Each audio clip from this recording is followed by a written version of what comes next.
GTB hospital यानी कि दिल्ली का गुरु तेग बहादुर हॉस्पिटल के अंदर जो लिफ्ट होती है, लिफ्ट में एक आदमी बैठता है जिसका नाम नरेंद्र होता है। नरेंद्र ऑपरेटर का काम करता है और इसी बीच में दो सगे भाई जो कि दोनों के दोनों तांत्रिक होते हैं, वो आ जाते हैं। जैसे उन्हें लिफ्ट से उतारा गया था, उतारने के दौरान ही नरेंद्र से पूछा जाता है कि तुम कितना रुपये महीने कमाते हो। नरेंद्र कहता है कि भैया जी बस 15 या 20 हज़ार रुपये के आसपास कमाता हूँ, इससे ज़्यादा तो नहीं कमाता। दोनों तांत्रिक कहते हैं कि अगर तुम चाहो तो हम तुम्हें करोड़पति बना देंगे, मालामाल बना देंगे, इतना पैसा तुम्हारे पास होगा कि तुम कभी कल्पना भी नहीं कर सकते। नरेंद्र पूछता है कि ऐसा क्या करना होगा। वो कहता है कि बस एक मानव की खोपड़ी लाकर हमें दे दो, और जैसे ही तुम मानव की खोपड़ी लाकर हमें दोगे तो हम उसके बदले में तुम्हें 60 करोड़ रुपए देंगे। 60 करोड़ रुपए का नाम सुनने के बाद नरेंद्र के होश फाख्ता हो जाते हैं, सोचने पर मजबूर हो जाता है। अब रात को सो रहा हो या दिन में जाग रहा हो या कुछ काम कर रहा हो, उसे हर वक्त मानव की खोपड़ी दिखाई देती थी या फिर 60 करोड़ रुपए का एक बहुत बड़ा ढेर सा दिखाई देता था जिसमें पैसे ही पैसे होते थे। अब वो लग जाता है खोपड़ी का इंतज़ाम करने के लिए। आखिरकार खोपड़ी का इंतज़ाम कर लेता है, लेकिन खोपड़ी का इंतज़ाम करने के लिए कत्ल करना पड़ता है। कत्ल भी हो जाता है, और इस घटनाक्रम के बारे में जब लोगों को पता चलता है तो लोगों को यकीन नहीं हो रहा था। हालांकि ये एक ऐसा परफेक्ट मर्डर होता है, ऐसा परफेक्ट कत्ल होता है जिसको शायद अंधा कत्ल कहें या फिर कातिलों को ढूंढ पाना बहुत मुश्किल काम हो गया था। लेकिन गाज़ियाबाद की पुलिस ने, एसओजी टीम ने और थाना पुलिस ने जो काम किया है वो वाकई ईमानदारी का काम है, काबिल तारीफ़ काम है। आप भी कहेंगे कि वाकई इस घटनाक्रम का अगर पुलिस ने संज्ञान ठीक से ना लिया होता तो कभी कातिल पकड़े ही ना जाते।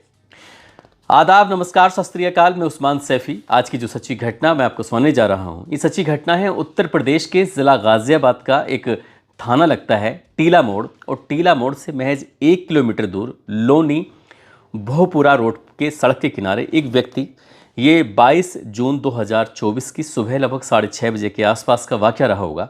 एक आदमी सड़क के किनारे बैठ के टॉयलेट कर रहा था, और टॉयलेट करते हुए उसकी अचानक ही नज़र पड़ती है कि वहाँ पर एक लाश पड़ी हुई है।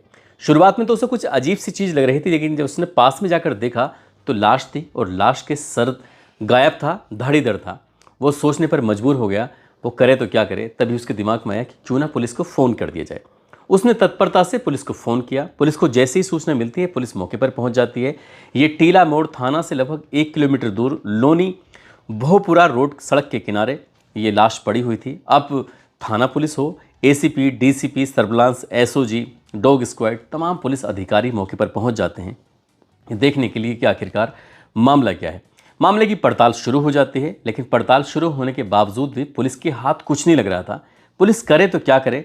जब पुलिस के समझ में नहीं आता तो पुलिस ने दिल्ली एनसीआर में लगभग 161 थानों तक ये सूचना पहुंचाई, अखबारों के माध्यम से, सोशल मीडिया के माध्यम से, कि कोई गुमशुदा व्यक्ति अगर कोई गायब है तो उसके बारे में आकर पुलिस से संपर्क किया जाए, ताकि ये पता चल सके कि आखिरकार लाश किसकी है। ना तो लाश के बारे में पता चल पा रहा था कि लाश किसकी है, और ना ही ये पता चल पा रहा था कि आखिरकार कातिल कौन है। पहले लाश के बारे में यानी कि उसकी शिनाख्त हो जाए तो कातिलों तक भी पुलिस पहुंचेगी, लेकिन कुछ भी पुलिस के हाथ नहीं लग रहा था। और धीरे धीरे करके ऐसे ही वक्त बीतने लगता है। 1-2 दिन, 2-4, 6 दिन, हफ्ते, 15 दिन, 1 महीना, 1.5 महीना, इस तरह से लगातार दिन बीत रहे थे, लेकिन पुलिस के पास अब कुछ हाथ नहीं लग रहा था। इसी बीच में पुलिस के 1-2 जाबाज पुलिस वाले होते हैं, उनको लगता है कि क्यों ना इस केस को खुलासे करने के लिए कुछ स्पेशल, कुछ अलग सोचा जाए। तभी वो सोचते क्या है कि जहाँ पर लाश पड़ी हुई है, लाश के बीच में सड़क है, और सड़क के किनारे पर एक बिल्डिंग होती है। बिल्डिंग पे जैसे ही नज़र पहुँचती है तो 11वीं मंजिल पर एक सीसीटीवी कैमरा लगा हुआ था, और सीसीटीवी कैमरे का जो मुंह था वो उधर ही था जिधर क्या लाश थी। अब पुलिस वाले उस बिल्डिंग में जाते हैं। बिल्डिंग में जाने के बाद वहाँ से सीसीटीवी कैमरे की फुटेज निकलवाई जाती है। फुटेज निकलवाने से पता चलता है कि एक टेम्पो होता है जो कि लगभग 3 मिनट तक उस जगह पर खड़ा हुआ था। ऐसे दिल्ली एनसीआर में हज़ारों की संख्या में टेम्पो होते हैं, किस किस को टेम्पो को ढूंढ के लेके आएंगे।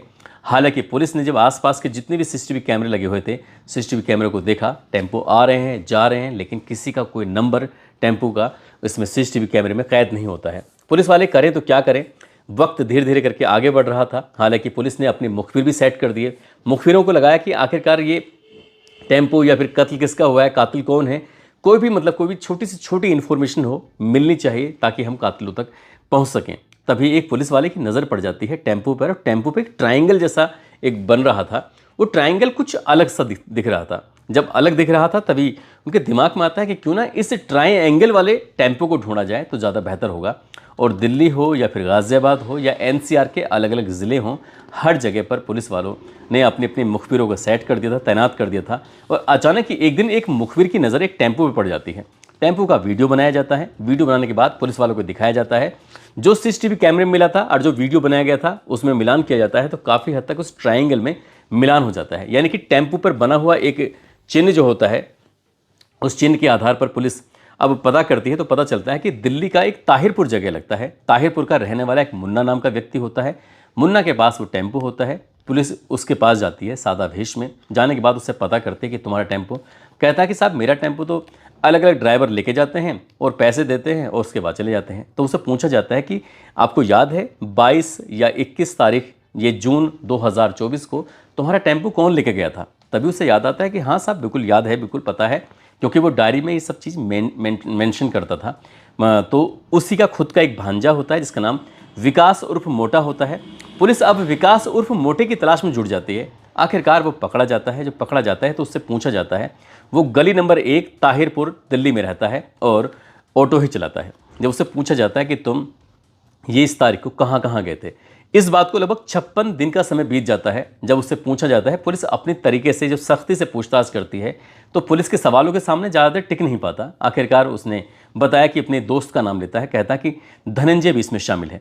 धनंजय जो कि डुमरियागंज मोतीहारी बिहार का रहने वाला होता है और यहीं दिल्ली में रहकर ये कमला मार्केट में पकौड़ी की दुकान चलाता है, पकौड़ी वगैरह बेचता है। जब उससे धनंजय के बारे में पूछा जाता है तो धनंजय को पुलिस पकड़ लेती है। धनंजय पुलिस की जब कब्जे में आता है तब एक दो नाम और सामने आते हैं, जिसमें विकास उर्फ परमात्मा जो कि ई रिक्शा चलाता है, नरेंद्र जो कि जीटीबी हॉस्पिटल में लिफ्ट ऑपरेटर का काम करता है, एक पवन है, एक पंकज है। इस तरह से ये 6 लोग सामने आते हैं और पुलिस ने जब इनको तलाश करना शुरू किया तो आखिरकार जो पहले 2 अपराधी होते हैं वो 56वें दिन में जाके मिलते हैं। बाकी के 4 जो अपराधी होते हैं वो 170वें दिन में जाके मिलते हैं।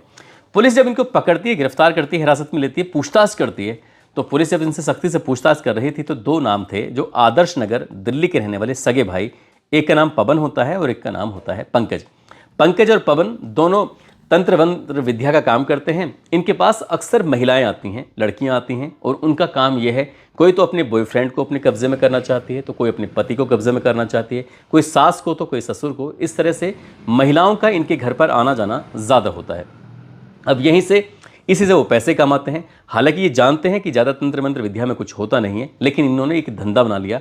यूट्यूब से बहुत सारे मंत्र तंत्र इन्होंने सीखे और क्रियाएं सीखी, कैसे काम करते हैं वो सीखा और उससे पैसे कमाना शुरू कर दिया। एक बार इनके हाथ में एक ऐसा वीडियो लग जाता है। उस वीडियो को देखने के बाद पता चलता है कि मानव का अगर सर मिल जाए, खोपड़ी मिल जाए, तो उससे कुछ ऐसी क्रियाएं की जा सकती हैं जिससे क्या फिर चमत्कार होगा और चमत्कार के बाद फिर पैसा ही पैसा होगा। एक दिन ये जीटीबी हॉस्पिटल की लिफ्ट में जब सफ़र कर रहे थे, उसमें एक मंजिल से दूसरी मंजिल तक पहुंच रहे थे, तभी वहां पर उन्हें नरेंद्र भी दिखाई देता है। नरेंद्र से बातचीत करते हैं और उससे कहते हैं कि भाई क्या तुम हमारे लिए खोपड़ी का इंतजाम कर सकते हो? तो नरेंद्र कहता है कैसी बात कर रहे हो? बोले इसके बदले में तुम्हें 60 करोड़ रुपए मिलेंगे। जैसे ही नरेंद्र ने 60 करोड़ रुपए का नाम सुना, नरेंद्र की आंखें चमक उठती हैं। कहता है कि गरीबी दूर हो जाएगी, 15-20 हज़ार रुपये मुश्किल से कमा रहा है। इसलिए उसने इस काम के लिए अपने एक दोस्त होता है जो ई रिक्शा चलाता है, नाम जिसका विकास उर्फ परमात्मा होता है, जो कि बिहार के डुमरियागंज का रहने वाला होता है और दिल्ली में रहकर ई रिक्शा चलाता है। उससे कहता है कि दोस्त अगर यार एक खोपड़ी का इंतजाम हो जाए तो पैसा ही पैसा अपने पास होगा। वो कहता है ठीक है, एक खोपड़ी का इंतजाम करने में कितना मुश्किल है, लेकिन आदमी ऐसा होना चाहिए जिसके बारे में जिसके परिवार को कोई जानकारी ना हो या फिर कोई उसको तलाश ना करे। अब ऐसे व्यक्ति की तलाश करने की बात आती है, तब नरेंद्र ने विकास से संपर्क किया, विकास उर्फ परमात्मा से। अब इन दोनों ने संपर्क किया विकास उर्फ मोटा से और उनका एक दोस्त होता है धनंजय। धनंजय से जब बातचीत चलती है तो धनंजय कहता है कि मेरे बराबर में एक पकौड़ी की ठेले लगाता है, उसका नाम है राजू कुमार, जो कि बिहार का ही रहने वाला है। उसके माता पिता काफ़ी समय पहले मर चुके हैं। वो बिहार के बिशनपुर मोतीहारी का रहने वाला है और अपने मामा के साथ रहता है। अगर वो मर गया तो शायद किसी को इस बात की कोई खबर नहीं होगी, कोई ज़्यादा इसमें तहकीकात करने की कोशिश नहीं करेगा। तभी ये प्लान बनाते हैं और प्लान बनाने के बाद अब विकास उर्फ परमात्मा और विकास उर्फ मोटा, साथ ही धनंजय जो पकौड़ी की दुकान चलाता है, इन्होंने मिलकर प्लान बनाया और प्लान बनाने के बाद राजू को अपने साथ लेके चले जाते हैं। राजू को अपने साथ लेके चले जाते हैं। राजू कुमार जो कि पकौड़ी बेचा करता था, उसे ले जाने के बाद, ये 15 जून 2024 की बात है, वह इसे ले जाते हैं। ले जाने के बाद इससे जो भी इसकी ख्वाहिशें होती हैं, जो भी इसे खाना अच्छा लगता है, पहनना अच्छा लगता है, 5 दिन तक इसकी सेवा की जाती है, जैसे दामाद की सेवा करते हैं। राजू खुश था, उसे लग रहा था कि जैसे क्या यहाँ पर मन मांगी मुरादें पूरी हो रही हैं। 29 साल जिसकी उम्र होती है, 5 दिन तक लगातार शराब पिलाते हैं। शराब पिलाने के बाद जब छठवां दिन आता है, यानी कि 21 और 22 जून 2024 की रात होती है, इसको यहाँ से गाज़ियाबाद के टीला मोड़ पंचशील कॉलोनी की तरफ लेके जाते हैं। वहाँ ले जाने के बाद जो टेम्पो से ले जाते हैं, तो पहले उसका गमछे से गला दबाते हैं और गला दबाने के बाद उसकी हत्या कर देते हैं। यहाँ से टीला मोड़ थाना से लगभग 1 किलोमीटर दूर लोनी भोपरा रोड पर उसके वहाँ ले जाने के बाद उसकी गर्दन को बिल्कुल धड़ से बिल्कुल अलग कर देते हैं। हालांकि धड़ जो गर्दन से अलग की थी वो पंचशील कॉलोनी में कर दी थी। उनके पास एक बाल्टी होती है, बाल्टी में सर रख लेते हैं और बॉडी को ये थाने से लगभग 1 किलोमीटर दूर लोनी भोपरा रोड सड़क के किनारे फेंक देते हैं। अब यहाँ से खोपड़ी को लेकर अपने साथ चले जाते हैं। पहले ही दिशा निर्देश दे दिए गए थे, साफ़ सुथरी खोपड़ी होनी चाहिए, ज़्यादा उसमें गंदगी नहीं होनी चाहिए, यानी कि उस पर जो खाल है, सर पर बाल हैं, नाक है, कान है, ये बिल्कुल अलग होने चाहिए। अब इसको लेकर बैठ जाते हैं। लगभग कई घंटे बीत जाते हैं। कई घंटे बीतने के बाद सर के बाल उतारे जाते हैं, नाक कान काटे जाते हैं, आंखें निकाली जाती हैं, और जब ये खोपड़ी एकदम जब बिना खाल की हो जाती है, तो उसको ले जाने के बाद तांत्रिक के हाथ में दे देते हैं। अब तांत्रिक भाइयों ने उस खोपड़ी को अपने पास रखा। सामने रखने के बाद उसमें क्रियाएं करना शुरू कर दिया। पहले दिन क्रिया करते हैं, कुछ सफलता नहीं मिलती। दूसरे दिन क्रिया करते हैं, कुछ सफलता नहीं मिलती। तीसरे दिन, चौथे दिन, 5वें दिन, छठे दिन, 7वें दिन लगातार क्रियाएं कर रहे थे, लेकिन खोपड़ी काम ही नहीं कर रही थी। यानी कि जो यूट्यूब पर वीडियो देखी थी, वीडियो बनाने के बाद अब इस यहाँ से पैसे कमाने की जो विद्या थी उसको वो हासिल करना चाहते थे, लेकिन वो हासिल ही नहीं होती है। कोई ऐसा तंत्र मंत्र काम नहीं कर रहा था। परेशान हो जाते हैं। अब जो जीटीबी हॉस्पिटल में लिफ्ट ऑपरेटर का काम करता था नरेंद्र, उसने कहा भाई पैसे तो दे दो मुझे। कहते हैं कि तुम्हारी खोपड़ी काम ही नहीं कर रही है, इस खोपड़ी पे चोट का निशान है जिसकी वजह से काम नहीं कर रही है, तुम्हें दूसरी खोपड़ी लाकर देनी पड़ेगी, दूसरी खोपड़ी लाकर दोगे तभी पैसे का इंतजाम हो सकेगा। अब नरेंद्र भी परेशान, बाकी लोग भी परेशान। अब जिसके पास बात पहुंचती है उनको असल में ये नहीं बताया गया था, जिन्होंने कत्ल किया था, जिन्होंने इंतजाम किया था, उनको सिर्फ 5 लाख रुपए का लालच दिया गया था कि तुम 5 लाख रुपए का एक खोपड़ी का इंतजाम कर दो और हम आपको 5 लाख रुपए देंगे, लेकिन काम होने के बाद। इसी तरह से हालांकि पुलिस ने इन कातिलों को पकड़ लिया और खोपड़ी खंडित करने की बात कहकर जब ये बात आती है, तो यहाँ से अब ये अपने सब के सब अपने आप को बचाने में जुट जाते हैं। जब तांत्रिकों ने उस खोपड़ी को एक दिल्ली के मजलिस पार्क के पास मेट्रो हॉस्पिटल है, उसी के पास एक नाला होता है, वो वहाँ फेंक देते हैं। धड़ उसका पहले ही मिल जाता है। लेकिन जब पुलिस इनके यहाँ पर रेड डालती है तांत्रिकों के पास, तो उनके पास एक छोटी सी खोपड़ी मिलती है। पुलिस ने जब उस खोपड़ी के बारे में पूछा कि ये खोपड़ी किसकी है, जो पहले से ही मौजूद थी, तो वो कहता है कि ये साहब बंदर की खोपड़ी है। जब महिलाएं या लड़कियां जब कोई भी अपना काम कराने के लिए आया करती थी, तो जब भी कोई बात होती थी तो वो कहते थे कि ये खोपड़ी किसकी है, अक्सर पूछा करते थे। उसका साइज छोटा था, तो इसलिए एक तो बड़ी खोपड़ी की भी ज़रूरत थी, दूसरा यूट्यूब पर वीडियो देखने के बाद पता चलता है कि अगर खोपड़ी से क्रियाएँ की जाएँ तो बहुत सारा पैसा इकट्ठा हो जाएगा, और इसलिए वो पैसा इकट्ठा करना चाहते थे। लेकिन इसको पकड़ने में पुलिस को इतनी देर इसलिए लगी, हालांकि पुलिस ने जो पहले 2 अपराधी होते हैं वो 15 अगस्त 2024 को गिरफ्तार कर लिए थे। बाकी के जो अपराधी होते हैं वो भाग जाते हैं, बताया जाता है कि नेपाल की तरफ निकल जाते हैं। लेकिन पुलिस ने अपने जो भी तंत्र मंत्र थे, पुलिस ने भी अपने तंत्र मंत्र लगाने शुरू कर दिए, और जितने भी अपराधी होते हैं सभी को पकड़ लिया जाता है। और ये पकड़े जाते हैं 7 दिसंबर 2024 को। और 7 दिसंबर 2024 को पुलिस इस घटनाक्रम का, गाजियाबाद की पुलिस जब खुलासा करती है, तो लोगों को यकीन नहीं हो रहा था कि एक गरीब आदमी, एक जो पकौड़ी बेचकर अपने मामा के साथ रहकर ज़िंदगी की गुजर बसर कर रहा है, जिसके माता पिता काफ़ी समय पहले ख़त्म हो चुके हैं। हालांकि उसके मामा ने संबंधित थाने में जाकर ये गुमशुदगी की रिपोर्ट दर्ज कराने के लिए दिल्ली में संपर्क किया था कि मेरा जो भांजा है, जिसकी उम्र 29 साल है, जो कि इसका नाम राजू है, वो अचानक से गायब हो गया है, लापता हो गया है। लेकिन पुलिस ने उसकी बात सुनी नहीं थी। पुलिस ने कहा कि ठीक है, हम देख लेंगे, जांच पड़ताल करेंगे। अगर पुलिस ने ये मुकदमा पहली ही तारीख को दर्ज कर लिया गया होता, जो ये 15 जून 2024 को ये लापता था, अगर ये उसी दिन इसका मुकदमा दर्ज कर लिया गया होता तो शायद वो मरता नहीं, क्योंकि उसे 5 दिन के बाद मारा गया था। दोस्तों, इस पूरे घटनाक्रम को सुनाने का उद्देश्य किसी को परेशान करना नहीं है, किसी का दिल दुखाना नहीं है, बल्कि आपको जागरूक करना है, आपको सचेत करना है। जिस तरह से गाजियाबाद की पुलिस ने, एसओजी टीम ने, सर्विलांस टीम ने, बाकी टीम ने पूरी ईमानदारी, पूरी शिद्दत से इस घटनाक्रम को, जो अंधा कत्ल होता है, उसका खुलासा किया। काश दिल्ली की पुलिस ने भी अगर वक्त के रहते ये मुकदमा दर्ज कर लिया होता तो राजू कुमार कभी मरता नहीं, वो जिंदा रहता और तांत्रिक ये पहले ही पकड़े जाते।